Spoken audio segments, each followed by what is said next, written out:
सच्चाई की बात करने वाला अक्सर अकेला पड़ जाता है क्योंकि दुनिया मीठे झूठ सुनना पसंद करती है। तो नमस्कार दोस्तों, मैं दीपक रावत आपके साथ में और आप देख रहे हैं गढ़वाल एक्सप्रेस। साथियों, इस समय मेरे साथ मौजूद हैं राम कंडवाल भाई, जो कि उत्तराखंड बेरोजगार संघ के अध्यक्ष हैं। और ये बताने की ज़रूरत नहीं है कि कब कब उन्होंने उत्तराखंड प्रदेश में किसके हक के लिए कौन कौन सी लड़ाइयाँ लड़ी हैं, ये सब आप जानते हैं, इससे अनभिज्ञ आप लोग नहीं हैं। परंतु आज जो इन्होंने प्रेस मीट करा है यहाँ पर, उसको बताने का यहाँ पर दो प्रमुख बिंदु हैं इनके। एक तो है जो लालडांग चिल्लरखाल मोटर मार्ग के विषय में जो भी भ्रांतियाँ चल रही हैं अभी तक, हमारे दिलो दिमाग पर जो भी बातें दिखाई गई हैं, दर्शाई गई हैं, बताई गई हैं, या फिर धरातल में चल क्या रहा है असल में। और दूसरा, यहाँ जो सरकारी बेस हॉस्पिटल है उसकी क्या स्थिति है, क्या दुर्दशा उसकी इतने वर्षों में हो चुकी है, उसी को बताने के लिए राम कंडवाल भाई ने यहाँ प्रेस मीट किया है। तो चलिए बात करते हैं। राम भाई नमस्कार। धन्यवाद।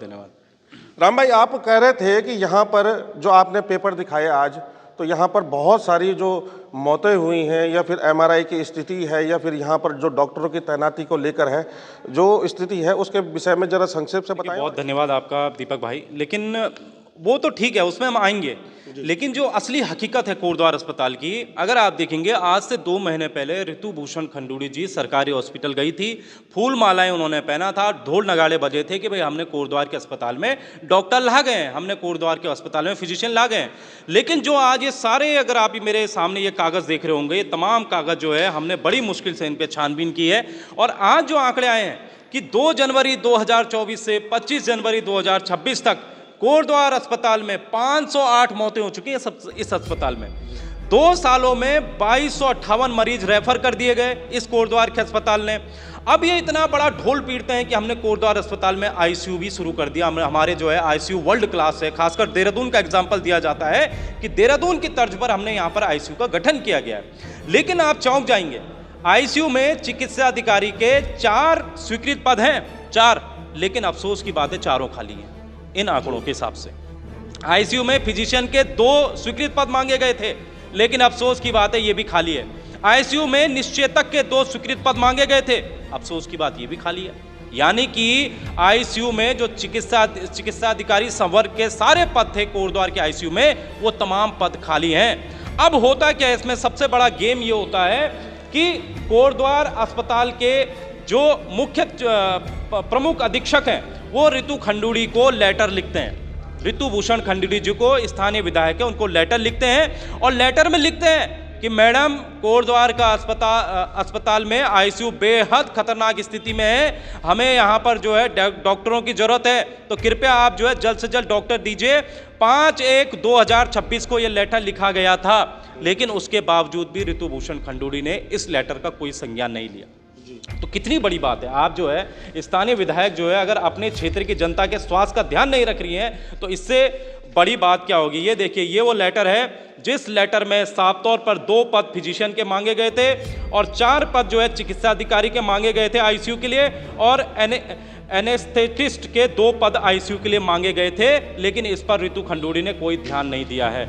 मैं ये कहना चाहता हूं कि टोटल अगर आप बात करेंगे तो टोटल लगभग कितने पद हैं, 59 पद हैं टोटल कोटद्वार बेस अस्पताल में, लेकिन उनमें से सिर्फ 23 कार्यरत हैं और 40 से ज़्यादा जो है पद खाली हैं आज।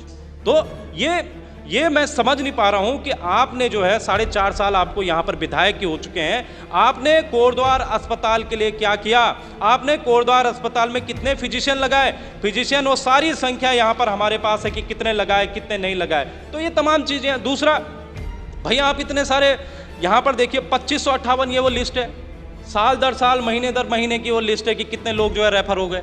ये देखिए आप, 2558 मरीजों को जो है रेफर कर दिया गया। दूसरा, जब हमने इनसे ये पूछा कि भाई कोटद्वार अस्पताल में जो मेडिसिन है उसकी कंपनी कौन है, तो 2 कंपनियां तो आपने बाहर की लगा रखी हैं। बाहर से यहाँ सामान आता है, एक हिमाचल प्रदेश की कंपनी है, एक अमृतसर की कंपनी है। तो ये 2 कंपनियां जो है बाहर की आपने लगा रखी हैं। तो क्या हमारे देहरादून में, हमारे उत्तराखंड में इतने काबिल मेडिसिन नहीं है कि आप ऋतु खंडूड़ी जो है बाहर से यहाँ पर मेडिसिन बुला रही है, उनको बुलाया जा रहा है। इसके अलावा आप चौंक जाएंगे दीपक भाई कि ये वो लिस्ट है जिस लिस्ट में साफ तौर पर ये लिखा गया। हमने ये पूछा कि भाई एक्सरे, सीटी स्कैन, एमआरआई की क्या स्थिति है कोटद्वार में, रोजाना कितने हो रहे हैं।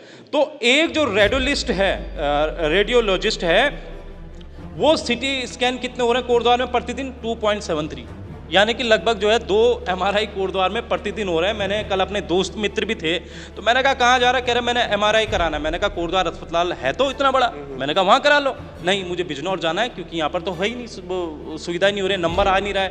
और इसके अलावा MRI का देखो 1.21, ये MRI की स्थिति है कोटद्वार में। तो ये तमाम चीज़ें हैं जिसको लेकर आज हमने प्रेस भी यहाँ पर की थी, और फिजिशियन के भी हड्डी, यहाँ पर सबसे बड़ी बात है चर्म रोग विशेषज्ञ एक भी नहीं है। उसके अलावा अगर आप देखेंगे तो ऋतु खंडूड़ी के अलावा मुख्य चिकित्सा अधिकारी को भी यहाँ पर लेटर लिखा गया है, महानिदेशक को भी लेटर लिखा गया है कि हमारे यहाँ कम से कम जो है MRI नहीं हो रहा है, हमारे यहाँ टाइम से जो है CT स्कैन नहीं हो रहा है, तो इसके लिए भी आप डॉक्टर उपलब्ध कराइए, लेकिन वो भी नहीं हुआ है। एक बात पूछना चाहूँगा कि इस हॉस्पिटल में विधायक प्रतिनिधि भी तो है, विधायक प्रतिनिधि वो कर क्या रहा है वहाँ पर, जो इस जानकारी को अपने विधायक के पास फॉरवर्ड नहीं कर सकता, और विधायक क्या शासन स्तर पर वहाँ कार्रवाई नहीं कर सकते? इस डॉक्टरों की तैनाती, तो इस हॉस्पिटल में डॉक्टरों की तैनाती क्यों नहीं हो सकती? देखिए, विधायक प्रतिनिधि का काम शायद ये होगा वहाँ पर कोटद्वार अस्पताल में, जितना मैं अभी समझ रहा हूँ,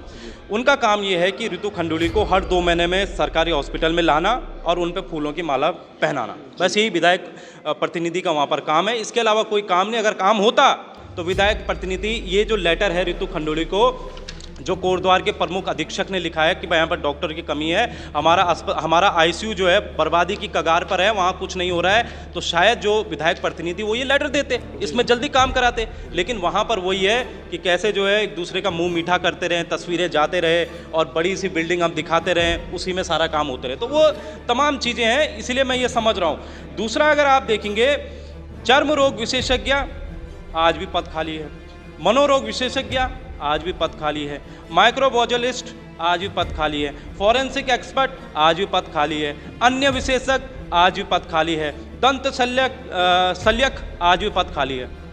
तो मैंने कितने नाम गिना दिए? ये कब भरे जाएंगे? आप सिर्फ बिल्डिंग बना रहे हो, बिल्डिंग चलिए आपने बना दी, तो बिल्डिंग के अंदर आप डॉक्टर ये सारे रखने का काम कब करेंगे?